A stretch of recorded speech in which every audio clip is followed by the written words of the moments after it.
At Your End Step is brought to you by Comic Town and BCW Supplies.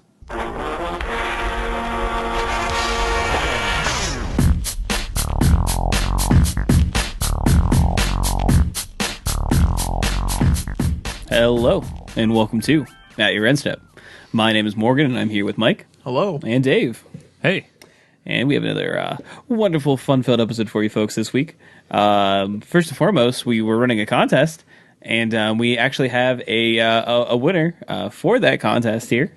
Let me pull up their name. So thank you for everyone who entered and tweeted about it. We certainly do appreciate it. And again, this is going to be the first of many contests that we plan to do going into July, actually. But our winner for this giveaway was Jason Kenny. So, no relation.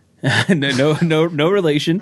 So congratulations to Jason. We'll be in contact with you to get your shipping information so we can send you out your awesome BCW folio. And again, keep your eyes on our Twitter and our Facebook for our next contest that we hope to do here in the near future. Also, I forgot there was another guest on today's show. It's my cat, Weatherby. So he's a bit upset that my wife has shut him out of the laundry room, and he's just not having it. He's very upset. He's very excited about all the upcoming Cats and Hour of Devastation, though. So he's a big fan. Anyway, so we do have a few things to talk about.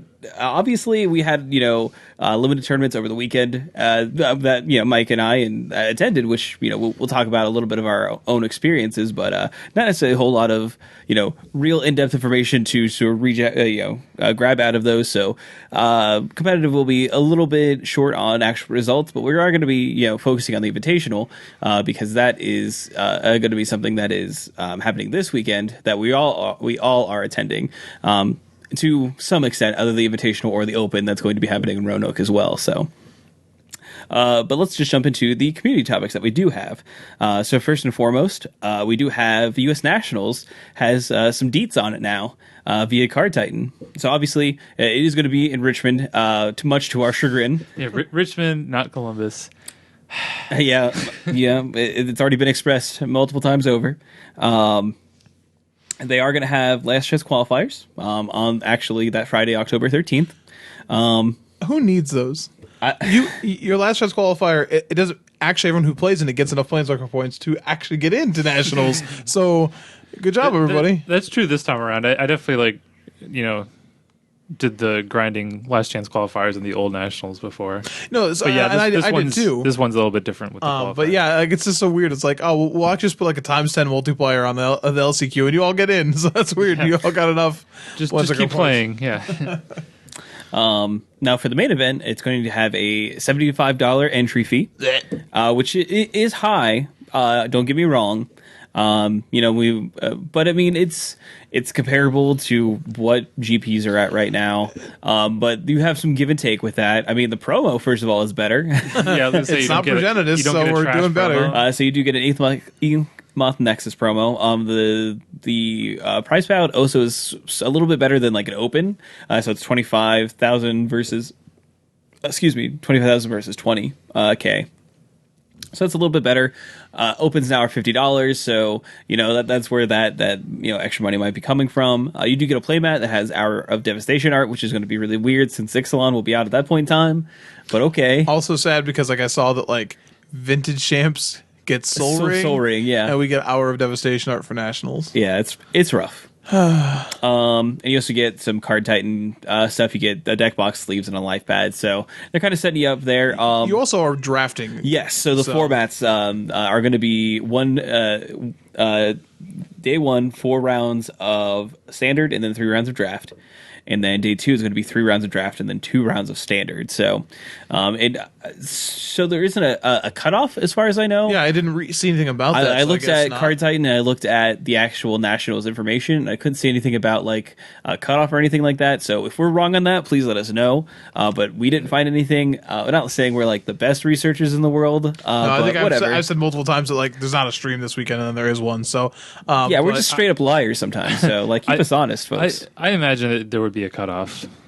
Yeah, but I would too. It doesn't you would think it would be advertised. Yeah, no, because like even like if you go to GP information on the Wizards website, it will tell you that like 6 and 3 the is 6 and 3, the 18 points or whatever. Maybe they'll add that. I don't know. Maybe they're still deciding. Yeah. But 7 rounds in a day means that like the cut would be kind of awkward. Depending, like I guess I don't know how many. Like I don't know if they don't know how many to expect yet. So maybe there isn't a cut this year because they're not sure what the numbers are going to be Yeah. like. Yeah. So And I imagine like they would probably have to keep it the same for all the nationals, right?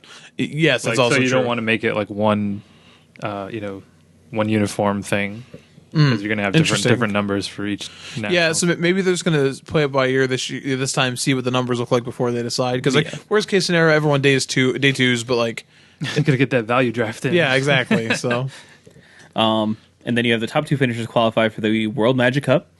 And the top 8 competitors will receive a special play mat, which is to be determined.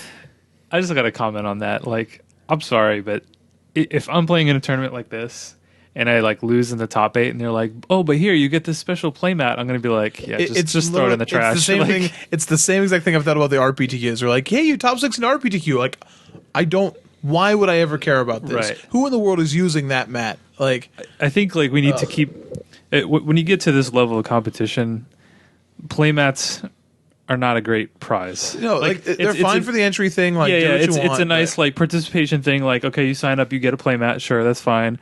And like, I think playmats are great for things like game day and stuff like that because that's a little bit more casual. I think when you get to this level, it's like that would just be a reminder that I lost in top 8. Right. Like, you know what I mean? It was, I wouldn't like it. I don't even care how good the art is. It just, I don't know.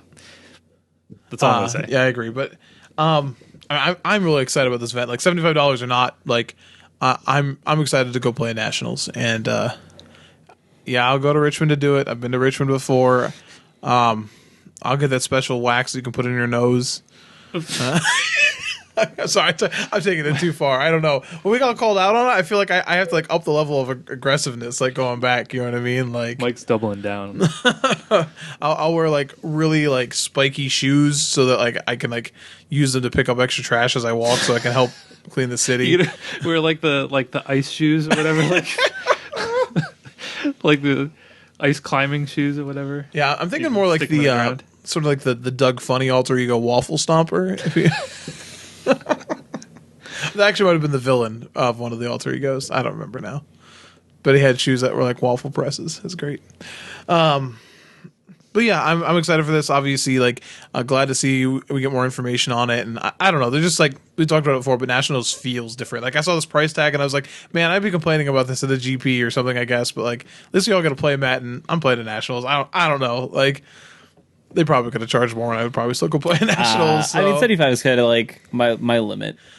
For nationals, for something like this. Again, I paid $75 for GB Cleveland because it was a unique event that you can't necessarily get everywhere. The Nationals is the same way, right? It's Right, a unique that's event true. that you That's can't true. get really.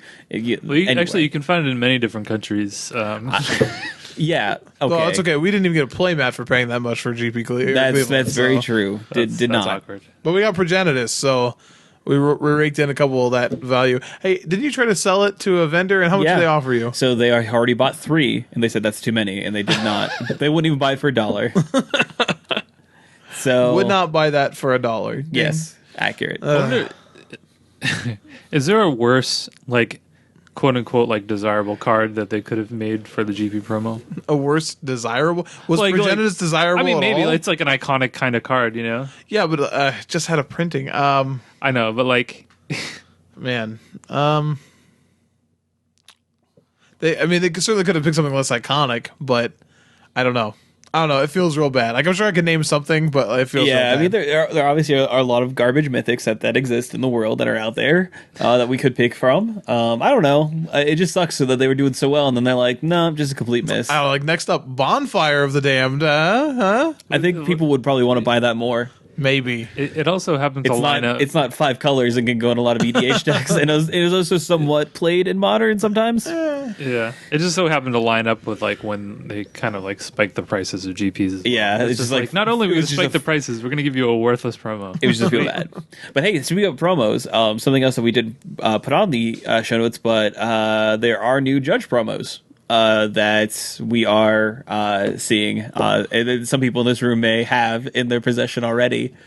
Mike, would you like to tell us about what Judge promos are out there in the wild now? This current exemplar wave includes Homeward Path, which has been released before. Avis and Angel of Hope, with the sweet art. A new art, Gaddock Teague, Which is awesome. Yeah, that one's sweet. and Phyrexian language Elishnorn. Sorry, it's just like when I say it, it makes my brain tingle. I opened it up in the mail today and just kind of stared at it, like sat and like looked at it for a little bit. I was just like, Did you know you were getting that? I did. Okay. Yeah. So it wasn't. It got surprising. spoiled a little bit on Twitter about a week ago, but It got spoiled like this weekend. Was it this weekend? Yeah, it was you. You were sitting in the. Maybe it was on Saturday. Sitting on yeah. the couch of your brother's apartment. You're like, oh, Yeah, this is that's right. You're right. happening. It was this Were you weekend. So spying on him, Morgan? No, I was. no, there I too. was super excited because like I knew I got an exemplar nom. So Yeah, I saw you sitting over there. so I'll say looking thanks, through your phone. JP. I really appreciate it. Hey, you deserve that exemplar nomination. To be fair, like you judged the midnight pre-release, Yeah, and like when that's when War was down. Like yeah, it was great. You earned it. That's worth it. Yeah. Yeah, you earned it.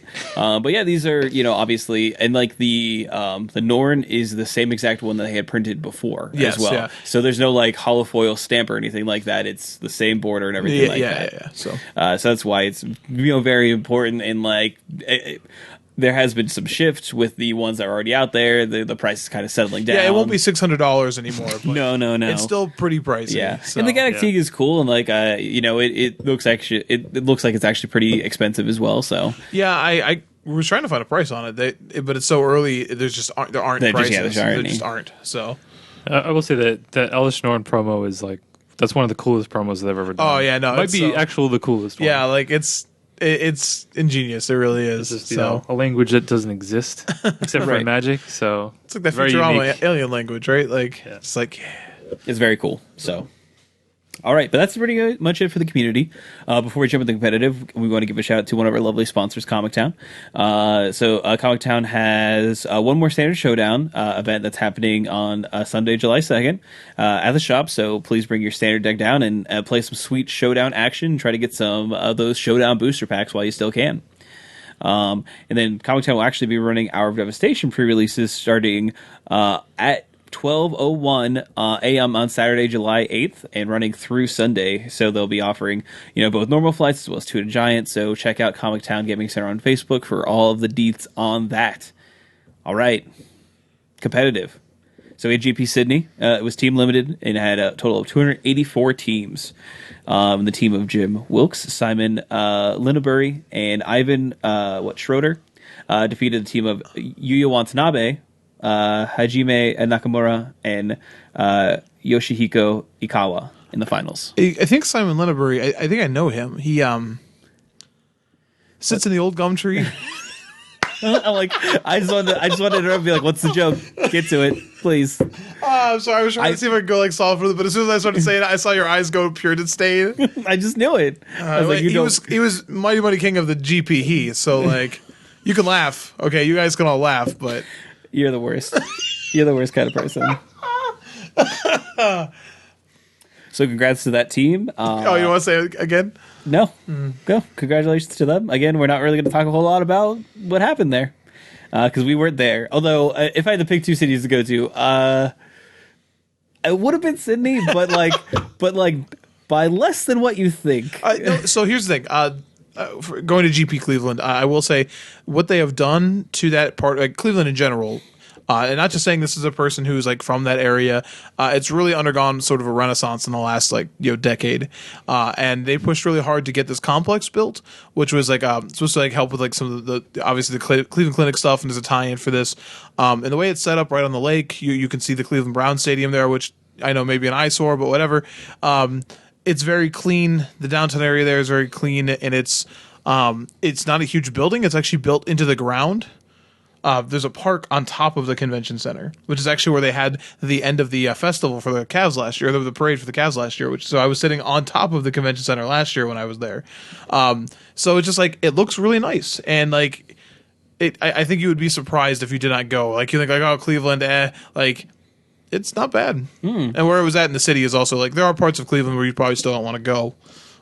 just as an average it- commuter. But It's like that with every big city, though. oh no, for sure. But I think Cleveland gets associated with things like Detroit. To be quite honest, you know what I mean. Which I enjoyed Detroit when we went there, but definitely has some is a city that's obviously not.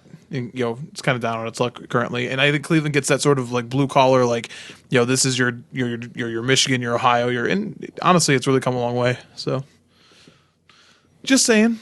So yeah, well, because I would be like, well, Sydney is like just like a once in a lifetime place that you get to go, but the spiders have health bars on them, so that's a downside. And then Cleveland is like Cleveland, and I can go there. It's 2 hours away, like whatever. But it's near Swenson's, and I may have went hard on Swenson's when we went. So I want to tell this because like I am a large man. And I enjoy food. It's how I became a large man. It's actually a harrowing tale of sadness. So we go there, and if you've never been to Swenson's before, and you're not from like a region you could actively get it, I'm sorry. I truly am. You're missing. If you You're don't know missing out. about Swenson's from us, you might know from Cedric Phillips. Also true, yeah, that's yep. also true. He is, we can confirm everything he said as far as how great it is, and I've gotten everyone I've ever taken up there like, oh, by the way, you do this. So we go there, and my wife orders her food.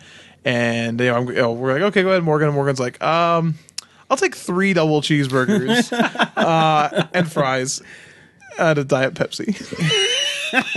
Yeah, you're on a diet. I laughed so hard. I'm like, a Diet Pepsi, got him. And I ate 2 burgers myself. Morgan finished all 3. Oh yeah, Looked like he might die for a little bit. He was little like, this is a little much, but never been happier. And then we went to a cantina and had a beverage of a relaxing sort, and it was great. Yeah, it was good. It was a good night, despite spoiler alert, we didn't date 2. We did day 2. Is not what happened, but so let's talk about some stats for GB Cleveland. So it was team limited, as we already covered, and had 536 teams. That's a lot of people, and it felt like a lot of people. But there was plenty of room still, and everyone could move pretty fluidly. But it was good to see like that many people were like really invested in this kind of format because it's a format that I think that we all enjoy on the cast, and is still fairly rare.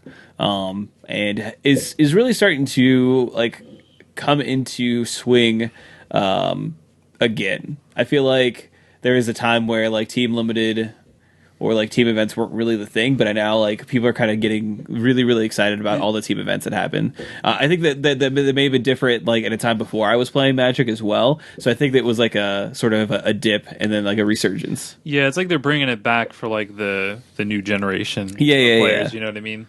Like they definitely have picked up the number of team GPs, and then of course we have Star City that's running more team constructed events, and then we even have next year we'll have the Team Pro Tour. Yeah. Back, or at least one of them. So. Right. Yeah, so it's fairly exciting to kind of see. But, you have the, unfortunate ramifications of that is that, you have teams like, Peach Guard Noth just crushing all of these team tournaments. They were the winners. So it's Reed Duke, Owen Turtwald, and William Huey Jensen defeating another team, another super group, as it were, of Martin Yuza, Shuhei Nakamura, and Corey Burkhart in the finals. So... I mean, you kind of get that with these team events. You have these super groups that kind of get together, and like Beach Guard Oath has teamed together, whether they are playing in like single person events or what have you. They are on the same Pro Tour team and everything like that. So like they work obviously well together, and man, it's just so funny to be like, if you follow Owen Turtwald on Twitter, he's very confident in his skills in Magic, and I'm not sure how much of that is his pure feeling or whether he's like putting on a character or facade, and like, but he wanted to let everybody know who runs the streets. I mean, apparently it was him. They reminded everyone. He certainly did. He sent that message home this weekend. So that is very true. So yeah, we went to Mike and I and Mike's wife Katie all went to GB Cleveland, and we had a good time. We definitely had a solid pool. Like it didn't have any true true to form bombs in it, but we definitely could build competent decks from it, and we did so, and we ran into some bad luck, but we unfortunately picked up a draw early on, which is really awkward and unfortunate, which put us into a weird bracket, which probably contributed to a lot of our weird games that we got to play. And overall, we walked away from the tournament, thinking that there could be a better way, that we could be, actually looking at, building decks and stuff like that. So, it was a very educational tournament, I think. So let me just ask you this, because you guys have teamed in, I don't know, at least a handful of events now. And how much would you say, like, how important is it to have like team chemistry versus like, I guess, overall skill in a format? Like, how would you weigh that if you had to? I think, and I'll be bluntly honest, I think our team maybe is a little bit different than some of the others, because like we have good chemistry, we're good friends, we know each other, but I help Katie a lot. And I don't mean like she can't play or anything like that. She did the best out of all of us. She did. She's a very competent Magic player, but she will be the first to tell you she does not take the time to sort of invest in the nuance of the game, nor of the format. Like, she did some sealed pools with us, that sort of thing, but like when it comes to like deck construction, like, and we talked about this for next time, like running, we're gonna, if we're gonna keep paying this kind of money for these events, then she needs to sort of focus on that a little bit, just because we got to card evaluation, then she doesn't know all the cards as well as others might, which hurts a little bit. And then like it also gets awkward sometimes, because like during gameplay, like one of our matches, like me and my opponent definitely got confused like twice on like where we're at in our turns, because my Katie and then his teammate were both asking like blunt questions very specifically, and you get jarred out of it. So like we have good chemistry, we communicate well, but I definitely think that like I think we know as a team what our expectation is. Like, I still think we could day 2, I think we could do well, but I've not paid for these events thinking that like I'm gonna like crush or anything. Yeah. Whereas like this is the only kind of event I ever pay money in where I don't think I can win. Like, if I'm paying money, I think I can win the tournament. Like, other than these. I think that's totally fine though for these type of tournaments though, because they're just so fun. Yeah, and like that's, you go that's in, what it you're is. like, It is you know fun. what? I'm gonna like. And I watched my wife beat the brakes off multiple people and use insult to injury in ways that were just not fair for opponents, but were awesome to watch. And like her, to be fair, we had one great deck, and that was hers. Yes, she definitely had the best deck on the team. I'll say for Gus Walker in a red white. It is great. Deck. It is a beautiful thing. And triple fan bear. So yeah, she should have been crushing people, and she was. But the draw definitely was awkward for us, and like again, chemistry is important. Even team or not though. We played against a number of good teams as well. Sometimes all the chemistry in the world. Now you could look at like Peach Garden Oath and say differently, but sometimes all the chemistry in the world doesn't stop bad pools, and sometimes all that in the world doesn't stop like bad positioning even for your seat, if that makes sense.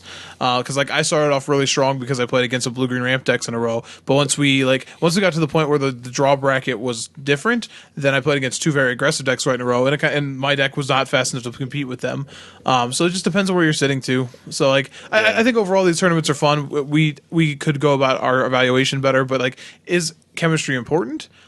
I think it's very important, but I don't think it's a question for us. Okay. Yeah, because I mean, we saw, I mean, obviously, like we said, Peach Garden Oath, they've been teaming forever now, and you kind of know what to expect with them. And I think they know what to expect. And then you saw another team, another team that did very well on day 1 was undefeated, was Oliver 2, Ivan Flock, and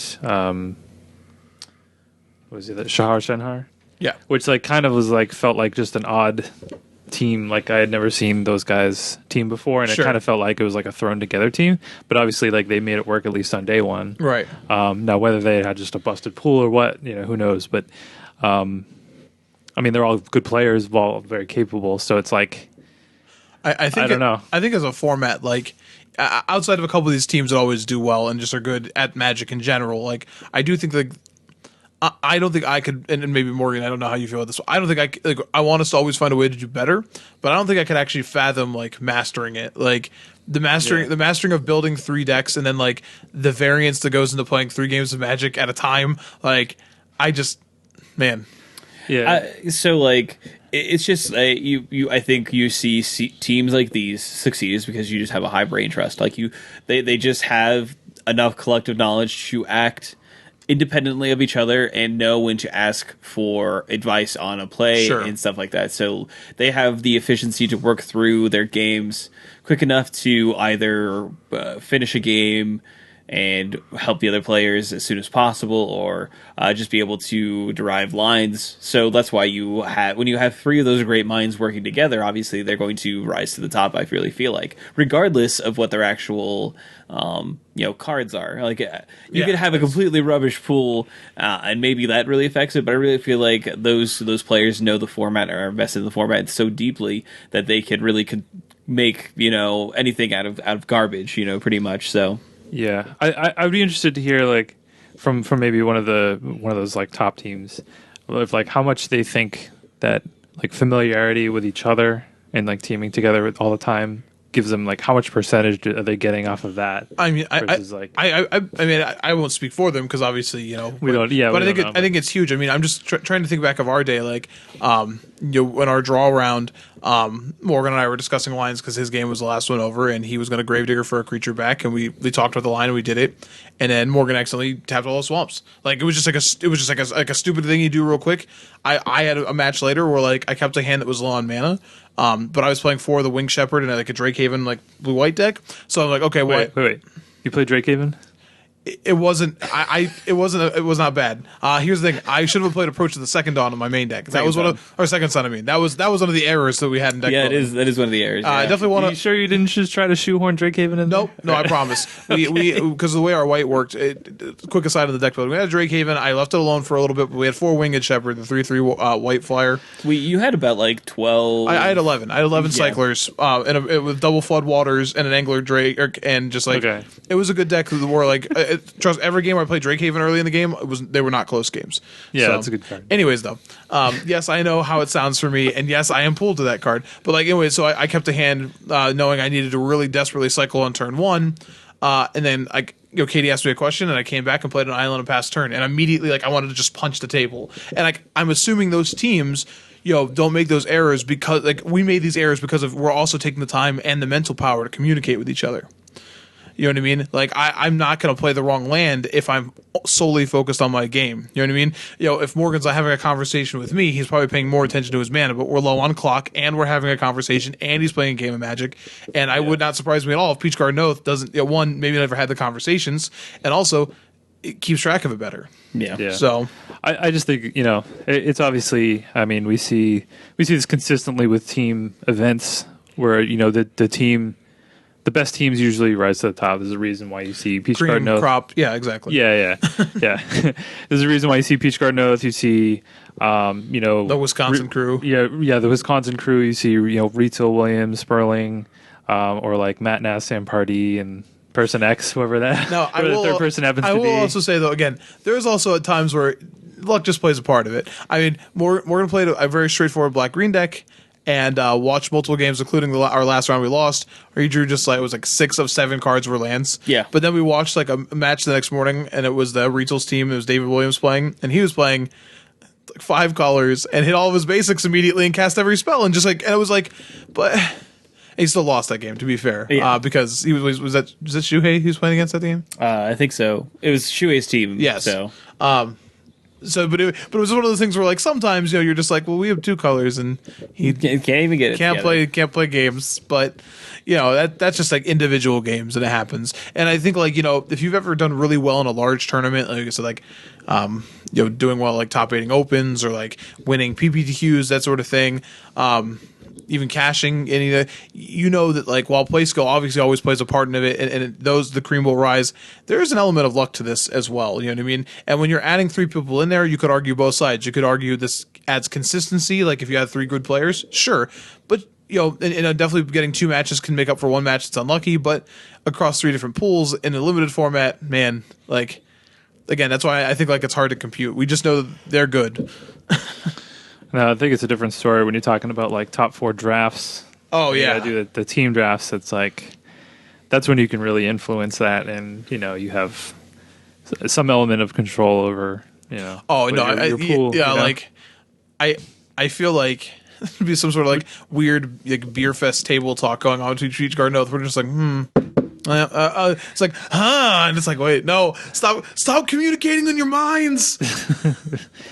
Yeah, I think like the way that the top four shaped up in Cleveland, you had like the two, I guess, name player teams, like, and then you had two of like lesser known teams. Still good players. You had some gold pros mixed in there. But like the way that even the bracket lined up, you're like, I think it's kind of destined to have the finals that we had, and that's the way it played out. So, I'm sad that I missed out on this. So hopefully I'll be able to hit up the next one. Not detailing like aside, like I still had a ton of fun, and it's fun. Like I still enjoy those conversations that you get to have. I enjoy the strategizing of it. I think at this point though, I do prefer team constructed. Oh yeah. Morgan will agree with this. Like the registering of pools is cancer. It's just the most miserable thing. And it's just like I like building decks, but I also like I feel like some of the things I'm talking about were like what Peach Garden Oath can do, just because of their knowledge. Like I feel much more confident in constructed anyways. So like I feel like there's less room for those sorts of issues. But okay, one last question Sure. I'll throw out here. So obviously you played in both like team limited and team constructed. How is the chemistry different? It's a little bit of a different dynamic, I think, in both those, obviously. But like, I feel like in limited, there's probably a lot more questionable decisions, just because like every board state is going to be different. Versus like constructed, you kind of how the games are supposed to play out to an extent. yeah, I think I would argue that actual like chemistry is less important in team constructed. Yeah, it's more about like choosing the right deck. Yes. And like being proficient with your deck. Yes. So like, because I know that, if I'm playing team constructed, I'm not going to like, say we're playing with Elliot or something, playing Legacy. I'm not going to be like, oh yeah, you should do this because I don't know Legacy. Yeah, like, the conversation's like, so like when Katie says like, what should I do this turn? And I'm like, okay, well, I think we should do this for this. And if I say something like we should do this for this reason, if I can't like say it out loud to her because like we're talking, like she will trust me to know that like she doesn't know the card I want her to play around or to play towards, but I do, so she'll do it. The opposite is true. Like when we played, and Elliot's to my left playing Legacy. Like if he asks me a question, I'll be like, "Well, have you done this?" And I'm still gonna defer to him. Like if he asks me a question, I'm gonna answer it. But like I'm certainly not going to be like, "Well, just do this for now. You'll see why." Like I cannot, I cannot communicate that way. Yeah, you're not that confident. So yeah, right. Okay. So, yeah. Cool. Anything else for GP Cleveland before we move on? Nope. All right.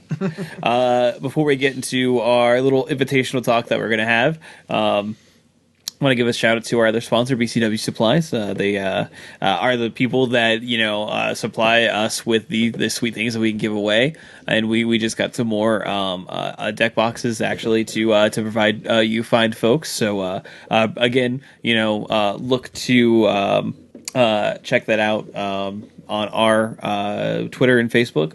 Anyway, invitational. So you guys are going to be actually participating in the invitational, which is going to be standard and modern. So what format do you guys want to start with to talk about?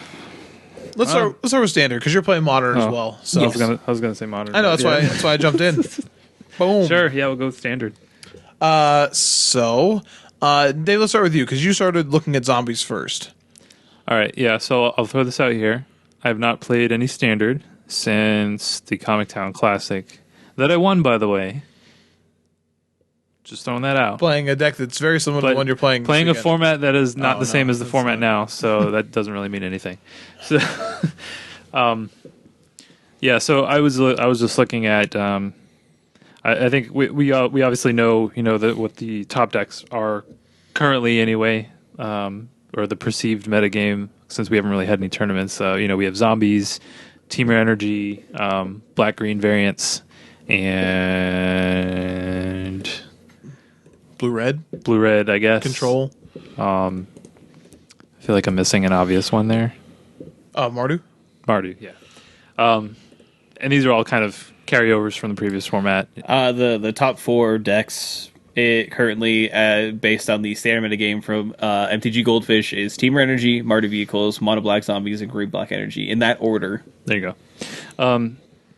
So I thought, I think a lot of people thought this as well, but I thought, zombies would get a bump after Marvel was banned since that was kind of a bad matchup for them. Um, and zombies is pretty good against both Mardu and Green Black. So that's kind of where I looked at it first. And I will say I'm not going to be playing zombies at the Invitational, but it's not because I think it's a bad deck or anything like that. It's just, it's not really my style. And it's like, obviously, it's very straightforward. If you look at the lists, they're all pretty much the same. There might be some leeway in the sideboard a little bit, but for the most part, the main decks are pretty much locked in. It's going to be pretty close to what Jerry played at the Pro Tour. And really, you just don't. You're playing a monocolored deck, so you don't really have the option to really branch out or customize at all. And you're kind of just like, okay, you're going to just do this one thing, which is very good at, but not really my style of Magic. And maybe that's a bad way to go about it. Like maybe I should just play the deck that I feel is just the best deck. That's probably the smarter way to go about it. But so I kind of tabled that, and I guess, Mike, you want to talk about what you're playing? So I am playing what I believe to be the best deck. Yeah. And I think I said this before. So like when I sold a lot of my standard stuff, which I did, I said that the one deck that I'd be keeping pieces for was Teamer Energy because I like that deck. And lo and behold, the deck's still very good. It's really weird, or maybe not so weird, that all of the decks that have gotten banned have had the Teamer Energy shell in them in some capacity. Honestly, like, if you know me at all, or you listen to the kind of decks that I've leaned towards, especially in Standard, I really do like a mid-range deck. You really like 5-mana dragons with haste. Oh man, I love 5-mana doesn't? dragons with haste. Huh. You're acting like that's a bad thing.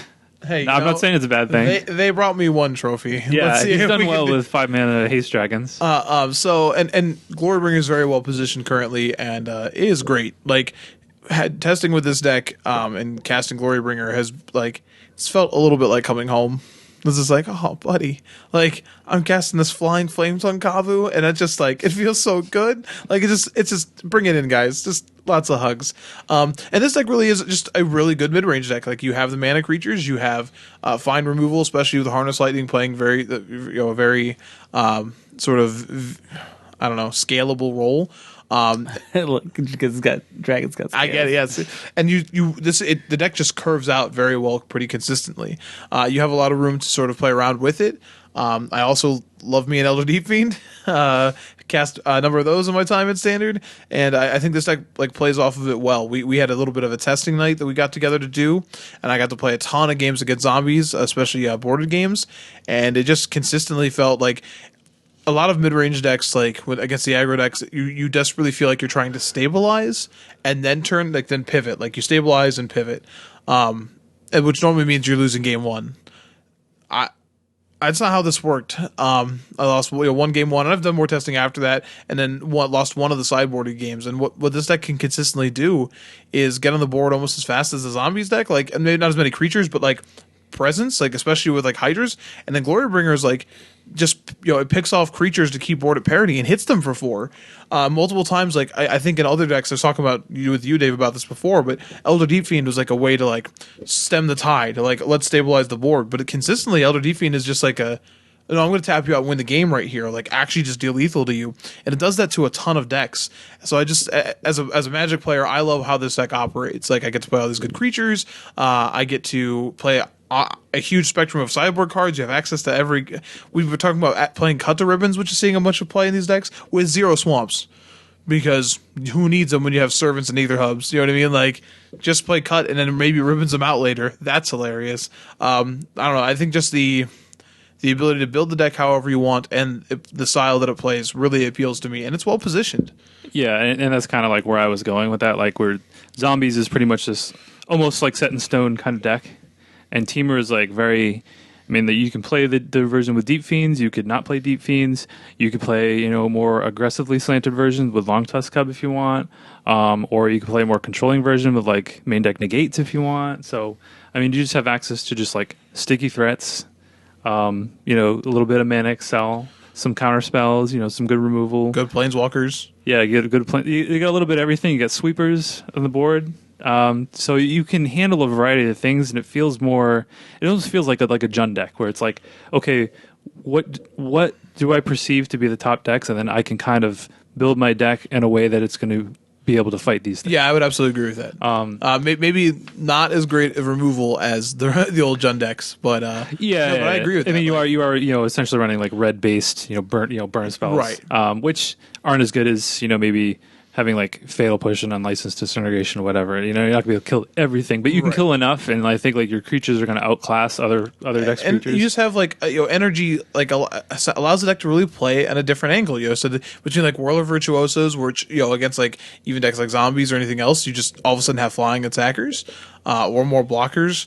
Or like Bursting Hydra against Blue Red Control, where all of a sudden, like without paying mana, you just like if you land that threat, they don't interact with it. Like they can't do it. Yeah, it feels really good on multiple sides. Yeah. So, so I'll also be running that. I don't know that I'm going to be running the Deep Fiend version. I could be persuaded to play them, but as of right now, I don't think I'm going to play them. But I mean, that's the good thing about the deck. I mean, you could play them or not. I don't think we really know what's best. I mean, I think maybe we'll know after this weekend. Who knows? Yeah, here's the thing: we haven't had a standard tournament. Yeah, I mean, we just had have Magic Online. We had GP Vegas where the bannings were there. We only have Magic Online to really go from. So the format looks like there's like these 4 decks, and there probably are these 4 decks plus others. But yeah, I'm interested to see if somebody can really bring something that does it. You know what I mean? We could probably run back like our old. What we said the last time there was a banning in standard about like how it could open up all these all these possibilities. It's like we could probably regurgitate that, but it might actually be true this time because we don't have like a turn 4 like you're dead thing. You know what I could play this weekend? Could play zombies. Just the same exact deck I ran during the beginning of the format. It's all there. It's all legal. Mono black zombies. You're talking about like recursive. Yeah, recursive zombies. Yeah, black red with or I could just run the Drakehaven deck is not unsleeved. It's still there. It's still doing its thing. I would suggest against that. Yeah, I'm not. I know. I want to, but if it was an open, I would consider it. Invitational, I will not. For those of you listening to this, if you haven't caught on yet, Mike is like I got a fever, infatuated only prescription with Drakehaven, and me and Drakehaven. Morgan, we have so many eye rolls. Like whenever just the card Drakehaven comes up, So, it's just like oh boy, here we go. Through the way that the bannings have happened in the format, it is better. It's bordering on. It'll be good. It'll be good in the new set with the Gate to the Afterlife. It'll be great. It's bordering on my obsession with Delver for the longest time, which I got over finally. It's good because you didn't know me when I could play when I literally was playing Astro Slide. You probably would have hated me then too. Hate's a strong word. I don't know if we hate you. We're just worried. I mean, okay, so I may have gotten 3 or 4 Drakehaven tattoos, but you need a play set.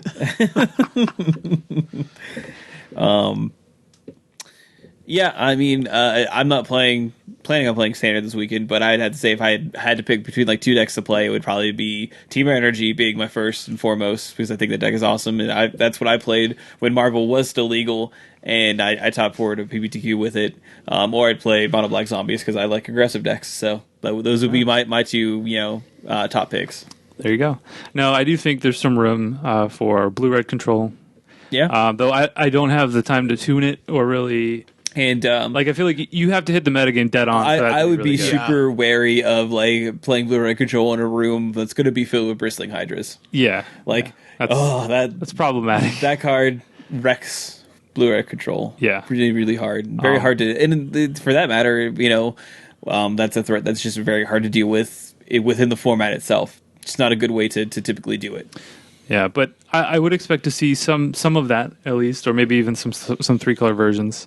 I would expect to see some Colossus decks. Yeah, possibly. It's a sort of a deck that was at the very start of like Kaladesh. I know that was played and then fell way off the radar and has started to kind of gain some steam again. Even like the Brendan DeCandio and stuff like that have been streaming with it, and it's been posting results on Magic Online. Even it is about pulling up the standard metagame here real quick. Almost 4%. Almost 4%. Yeah. Yeah. It turns out Metalwork Colossus 10/10s with no evasion or abilities aren't great against infinite cats or Ulamogs. But you take those out of the format, maybe it's good.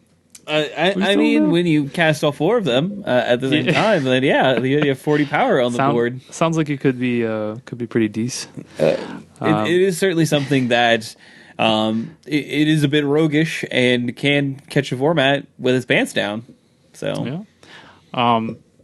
And I'm actually expecting some number of the White Weenie deck, the Oketra's Monument deck, which we've only had a couple of them like post results on Magic Online, but I feel like it's like something that people are working on behind the scenes.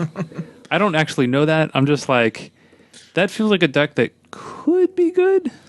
I agree. The only issue is that like so many decks are packing a ton of sweepers in the board for the zombies decks that I don't know how, like, this is the perfect kind of deck that catches the format off guard if like there isn't a swarm deck, but there is a swarm deck in the format. but I think this deck is surrounded by playing Selfless Spirit That's fair. and Archangel Avacyn. But this is a Westvale Abbey deck. Yeah, And Westvale Abbey, I think right now is really good. yeah, it's very good. So, I mean, like, as a Team Strategy player, I don't want to see that card. Like, I don't know, like, zombies, I don't know how they deal with that. Like, they can't kill it Nope. at all. So, I mean, I don't know. There just aren't a lot of, like, widely played answers right now. Like, a lot of the, like, stasis snares and things like that aren't seeing play that used to. Used to see play. We don't have Declaration of Stones as much, so... just saying, I mean, that can be a scary deck, and I would not be surprised to see it. I wouldn't be surprised break either. out this weekend. So I think it's important to remember that even the old reliable vehicles is still a real player, regardless of what you think of the deck, and obviously it has to transform a little bit, just based on the format in general. But Toolcraft Exemplar into Heart Kieran is still probably the best start in Standard. And if you can't beat that, then you're going to be sad. yeah, I mean, this is another deck like similar to the Teamer deck that is very customizable and may have the best sideboard in the format. Yeah, that's Like you just have so many options. You could bring in like the Planeswalker sideboard and go a little, more mid-rangey control, or you can do a lot of different things with this deck. So they get to play Fumigate, which is also pretty good. So I think in the past I would have called out like some kind of brew or anything, but one, I probably haven't played enough Standard to do that. But two, this is a very established metagame. Now it's a huge Standard. It's almost as big as it possibly can be. Yeah. Give it about 2 weeks. But minus like 4 cards. I mean, you probably just have to give it an hour or so, right? that was devastating. But I so you could find that strategy, that that diamond in the rough, so to speak. Where you find your golden lamp of a Standard deck and your invitational genie comes out and It just gives you one wish, which is to win the Invitational. does like a little song and dance number and has a lot of weird allusions to things that they can't possibly know about. But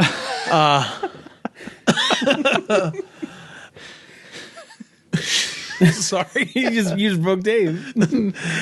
I actually just watched that the other day too. Da da da. Anyways, but I think that like Team Energy is definitely going to be number one, and that means you're going to have decks that are sort of like again, I've talked about this before, a Standard format where you have like a real meta game, not like a bleeding meta game where every deck is like just trying to beat Marvel, but like the Teamer decks, like before, like you were trying to get edges in the Marvel mirror, but like you still just jammed Ulmogs against each other. But now you've got like, do you play your Teamer deck that can be inbred against each other, or do you like, man, I feel like we might have a real meta game here, just before a new format. And airs, that's all I wanted. We don't need to have 50 decks like Modern. I just want it to feel like, okay, there's a little bit of like push and pull here, and like there's each week legitimate upside to playing this deck if you play these cards in this sideboard this way versus playing this one. And if you think the Teamer is going to be the best, then you can play blank deck to do that. And I agree with you. Like that's a meta game and you want it. It feels good.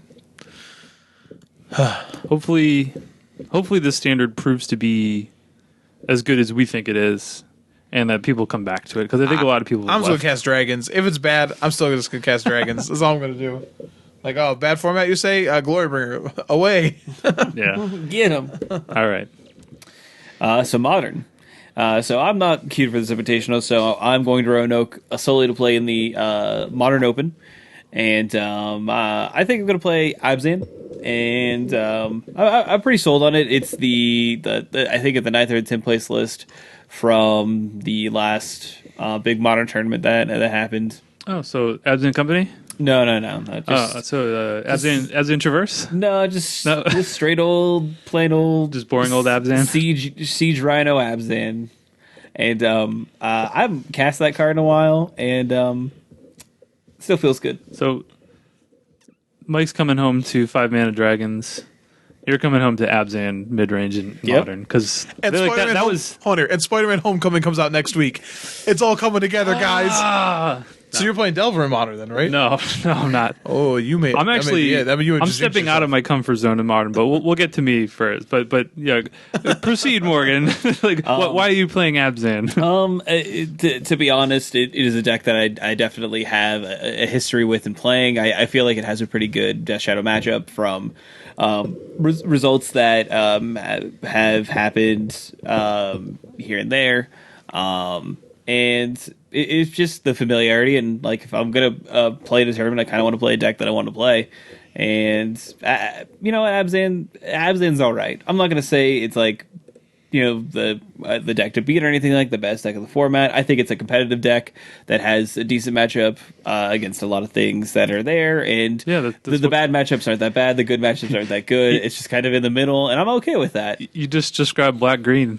Yeah, I in a know. nutshell right there. But I am I'm excited. I think it's going to be something I really enjoy, and like I'm playing it because you do get a lot of flexibility within like your sideboard and get what you get to play and stuff like that, and so I feel like it's just a solid choice for the weekend. Lingering Souls, I'm a big fan. I'm excited to cast them. Hey, me too. Me 3. Hey.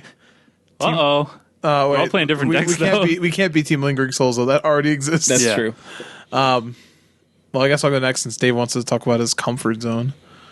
Is that like a new bed you got? No, but that's a good idea. We should probably come up with that. So I'm going to play Death Shadow. Oh, I know, I did it. I broke the format. But I'm not going to play Grixis. I paused there so you could gasp. I know, I heard it. It's okay. I'm going to try Esper Death Shadow. I started testing a little bit last week, and I've kind of liked the direction it led me.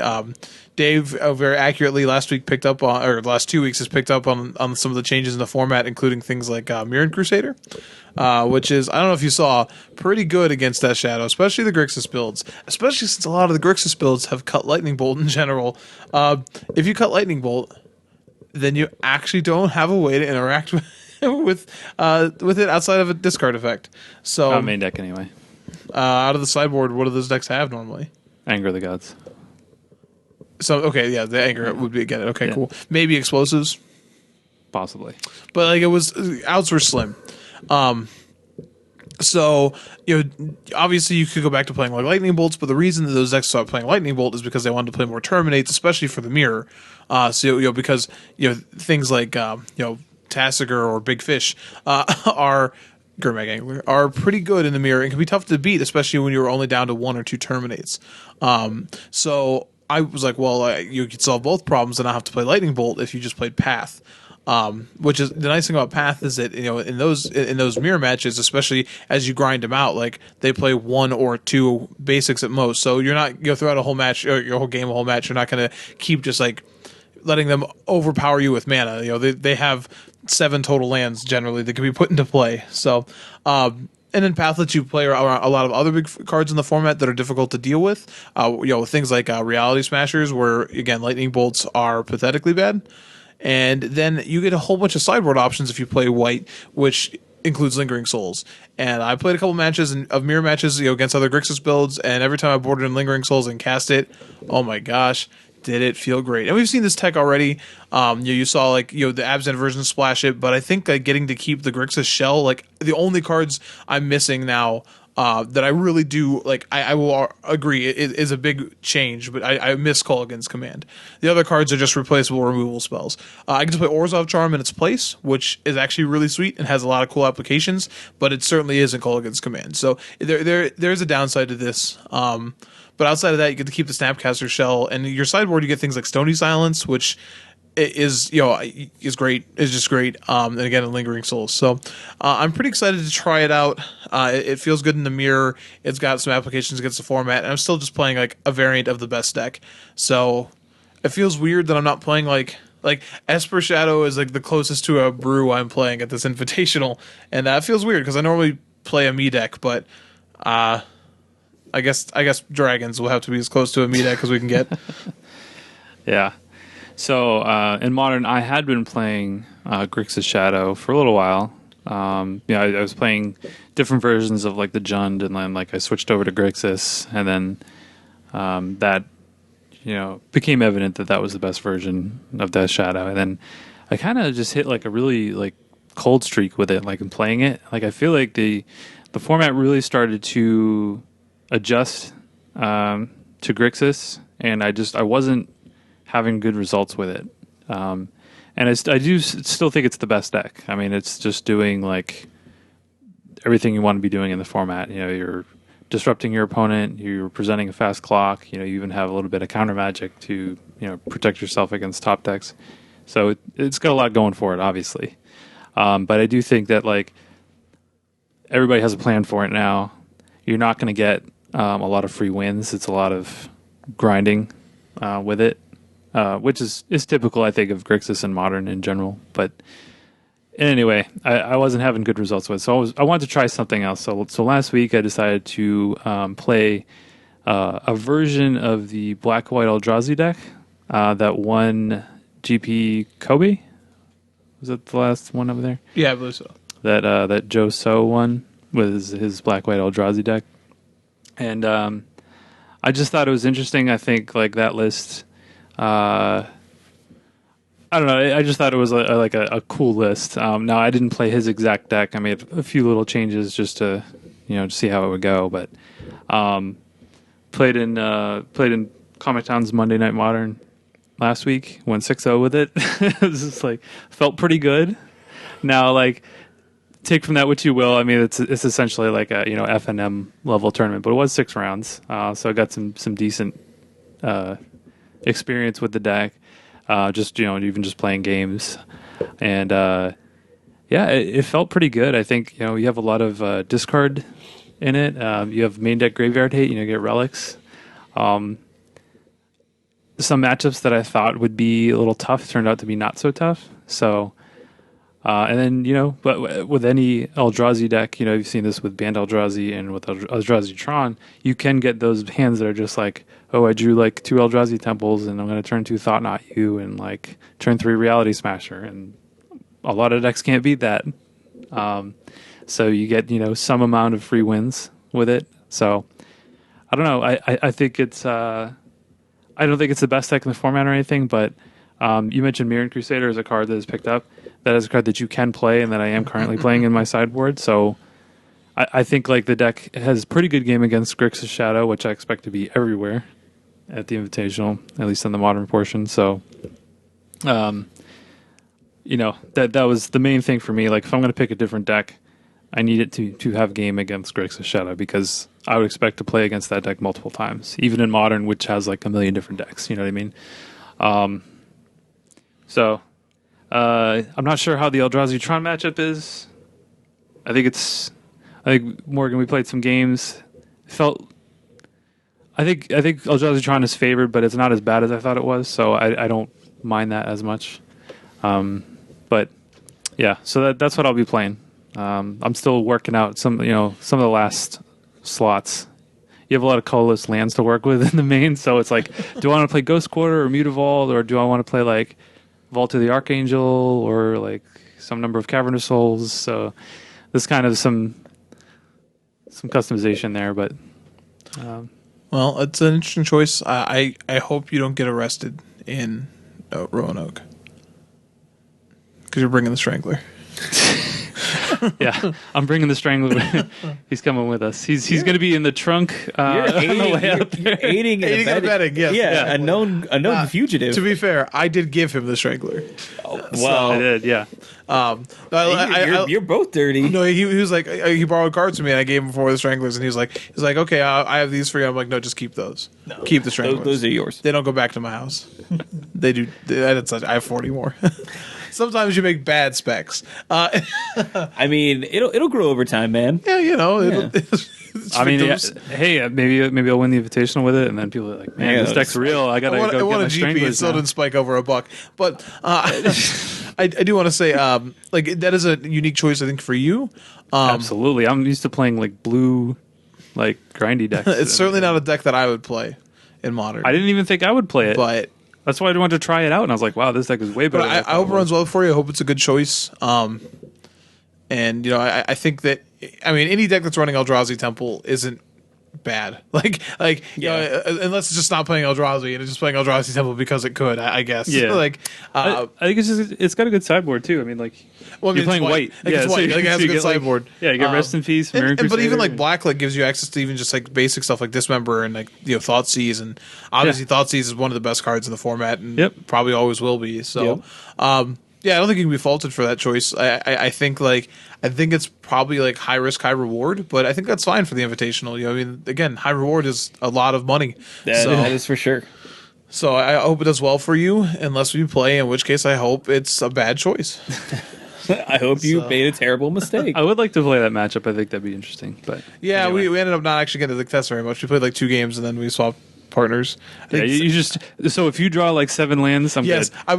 we played 2 games where I literally just could not stop drawing lands, and then Dave's baby broke, I think is what happened. Yeah. Like it just like it started making that same sound that like 1990s copy machines used to make if they got jammed.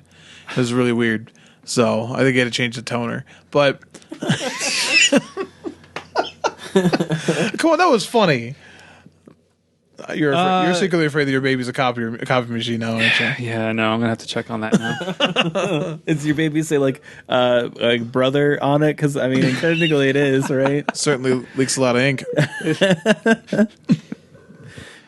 He is a brother. So. Yeah, exactly. The worry continues. Yeah. But no, so I think it's interesting. Modern as a format, like we know what decks are very good, but you could also just sort of play against anything. Yeah, you can play whatever you want. And that's both the good and bad thing of it. So making a different deck choice could be, like I said, all upside, or you could play against a couple of matches in a row and just be like, well, this is a mistake, and that's frustrating because you cannot tell. When I played the Invitational in Atlanta, you know what I mean. I brought the Panharmonicon deck for Standard, and I was a little nervous about that, but I went 3-1 in Standard, but then proceeded to go 1-3 with Grixis Delver in Modern, and yes, I did well in that Open, but it's frustrating because I obviously had the right Standard deck for the tournament, and my Modern deck sort of led me to not do as well. So it's frustrating when you make those choices. Yeah, testing for me has proven to be difficult to find the time. Because of the copy machine. Yeah, the copy machine's part of it, but I feel much more comfortable in Modern. It's just a format that I've played a lot more recently. Sure. And even though I'm playing in general, right? Yeah. Even though I'm playing a new deck, I still know the format. I know what the decks are trying to do, and there's a comfort level there. So, even though it's still relatively new for me, I've been playing the deck for like 2 weeks. I'm still pretty confident in that. Standard, however, it's basically like I'm going on all theory and I'm trying to do my homework, and I'm reading articles when I can. Like Andre Ostrowski had an interesting article on Team Energy, and I've been looking at results online, and if people are streaming, I'll watch that. So just kind of do what I can outside of playing actual games of Magic. But I think that's better than nothing. At least I'll have an understanding of what's going on in the format. Yeah. And sometimes that's just the best that you could do due to availability of time. We're all adults. Yeah, I mean, multi-format tournaments are hard to prepare for. They are. And you don't have a whole lot of them that you play in. No, not at all. This is my Pro Tour, okay? This is Yeah, so... But I got to ask a question. We have changed formats. So your choices may have changed for this. So if you win the Invitational, what token are you? That's tough. Yeah, because you want to get played. You want to be Yeah, you do want to get played. I do think that Jacob Bout, obviously the energy reserve was it's just a great choice. It was quality. It really was. I don't know. I'll pass it to Dave. I think. Oh man, I don't. Oh know. no, I'm done. I'm sorry. I'm an idiot. Drake's. Yeah, that's what I was expecting. You Like to wait a say. second. I was just like scanning through my head and it was like, oh ding, oh there it is, Drake's. Yeah, just Drake's. To be fair, it'll probably look a lot like the I don't remember the guy, the Swan token. Yeah. I don't remember which. Oh, is it Ayers? No, it was wasn't his last name Brown. No, it wasn't Brown. Brown was a Andrew goblin Brown token. was no, he was human. No, Was it, human? Okay, I'm sorry. No, I don't. we're sorry. Yeah, That was a little while ago. Yeah, I know that you posed in a car. Derek Sheets. That's There what it is. There you go. There it is. So You're faster on the internet than Morgan is. To be fair, all I had to Google was Swan token. There's not a lot of them. So I wouldn't want to be writing the Drake though. I want to be a mid-morph animorph. Turning into a Drake. Gross. You would be going for the running for like the worst token besides. Oh yeah, I Tom want to make people like vomit. Like when they say like, is it a person? Is it a Drake? It's both. Why? Why are you punishing people? What did they And do put, to you? Put a little thing in the corner that shows the full morph if you hold a packet of tokens together. And I don't know how that works, but it could. Gross. I now don't want you to win the invitational. Or maybe like just have a dinosaur token. Just like get ready for Ixalan. Just be like, Yes. Yeah, just like, guess. just make me a 3/3 Yeah, raptor. 3/3. Yeah, exactly. Man, I don't know. I like Soul's already been done. That's not really my style anyway. Dave, be a Ragavan token. A Ragavan token. I was thinking like maybe like if are there any playable embalms? Like you could be like the embalmed. So like, I actually wonder whatever if they let token. you do that. Like I mentioned Ragavan, but the embalms. Yeah, I don't know if they know. can do ones that have actual names of magic cards. You do like embalmed sacred cat or something. You could just be a cat token. Oh yeah, if there I had you a go. choice, I'd be a cat. Yeah, I token. know. Just like slam dunk. We're done here. One I hadn't, lifelink, please. I hadn't really thought of that. I mean, I'm not going to win, so it's All right, maybe that's all right. That's a bad mindset there. All right, when I win, I'll figure it out. There. Some friendly You gotta be suggestions. confident. Yeah. Hippo Mouth. is Yeah, an mouth It's token. an option. How about this? Death touch snake. I'll be a Sandra Torch of Defiance emblem. There you go. You could be a 4/2 beast. That's Nah, nobody wants to know. no one. You don't want to be You want the something that's 4/2 actually gonna get crocodile played? beast. No. All right. Well, so like if there is any new Ooh, our a gremlin. You could be a There you gremlin, go. There yeah. you go. That'd be a good one. and who knows? Maybe our devastation will have another random token for us to look at. Who knows? But I know there are going to be obviously a lot of embalm tokens, which are To be fair, I would also I could just go through the battle box and pick something I need. And bear token might be actually kind of sweet. a 2/2 bear token. No, 4/4. Oh, the 4/4 bear token. Yeah, 4/4 oh, for bear. Yeah, cons. Yeah. All right, fair enough. Well, that is, I believe, all of our show for this week. Next week, if the stars align correctly, we have both invitational talk and the Palooza. So we'll have to figure out that one. We also have 4th of July. 4th of July, That yeah. interferes with our schedule a little bit. It does. It's kind of right there on Tuesday, which is the day we typically record. So, thanks, Yeah, thanks, America. Gregorian calendar. I don't know. So we'll keep you abreast of what is happening as far as that is concerned. But we really don't want to lack a Palooza, of course, and just a little tidbit on our insight. Our devastation not exactly inspiring us very much, to be perfectly honest. So Got some sweet sideboard cards. you certainly do. Oh boy, well, hate cards, they're back. This should be called the sideboard and Commander, the set. Hour of sideboards doesn't have quite the same ring to it, though. Unfortunately, it's just like Nicobola shows up with 15 awesome cards that you can side in on particular matches. You're like, thanks, Nicobolas. Are you gonna destroy the plane? No, I'm just wanted to give you these cards. They're very good. They complement your other 60 cards quite well. You should really like look at all these cards and the rest of your 60 cards as like a complete total deck and like really be able to shift them between. I know we're done, Nickel Bolas. The Game Watch is done now. Goodbye. But we'll maybe there's some spice left to be shown, but we'll more on that next week. But what's happening this weekend is the Invitational, which we've already talked at length about. The standard modern dual event for the Invitational. The Modern Open is going to be on Saturday, and then there's going to be 3 classics, right? Or just 2? I'm not sure. Just 2. There's 2. So Modern and Standard Classics then on Sunday, which would make sense. I will also mention that this weekend is the Magic Open House. Yes. Which events are happening? I know Comic Town has them, but every local store should. The Magic Open House, you can go with and learn how to play the game. They'll give you a free intro deck, and you also get a full art Hour Devastation foil land. Which if you get those, you can send them to me. I need them for the battle box. Correct. But I do think that that my wife might go with somebody to that to help them. That's awesome. So yeah, if you are on the opposite end of the spectrum and you're like, oh, like I'm not going to these events, but I have a friend who wants, or a significant other who like wants to learn Magic, like take do them, that. do it, teach It's them. fun.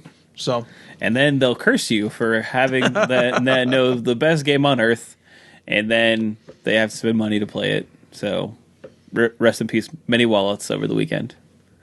And then the live invitational coverage will start again on Friday, so at 11:30 a.m. And usually they do like a pre-show, and then the actual tournament I think starts at noon, if I'm not incorrect.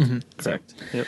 That's nice. We're gonna have some time to. oh man, no, yeah, We're talking about like so you're we gonna make a sweet breakfast. Yeah, so we have an Airbnb. As the kids do these days. Yeah, and we confirmed that we're able to cook. So, I guess like a little known fact for me might be that I love cooking breakfast. So, I'll make anything that you want for breakfast. So I offered to guys, I'm like, hey, we gotta go grocery shopping. We gotta make some sweet breakfast, and then we'll have time to sleep in a little bit, have a nice little breakfast / brunch before the tournament. It'd be sweet. At least on Friday. That sounds great. And we'll have to get up early. Are you going to invite all of our listeners to it as well? To breakfast? No. The Invitational though, come on out. Yeah. Say Come hi. Come say hi. It's like I'm excited to see all the other stuff. I got to interact with Cedric Phillips a little bit this weekend and sort of like talk to him about the excitement for this weekend, and they're bumping it up, and they had a list of the stuff again today about like the arcade cabinets and all that kind of. I'm excited about that massage parlor thing that's going on. That was needed. Well, Not one of those massage parlors. I wasn't going to say anything, man. Dave just wants to make sure We're not talking about Dave those. just wants to make sure that his tournament has a glorious end. I hate you.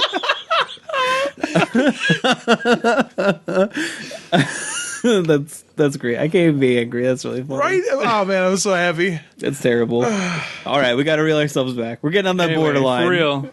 That's a genius idea. So There are a lot of amenities at this tournament, and that's honestly that is like a reason that I wanted to go, because I want to check it out. Like I just want to see it.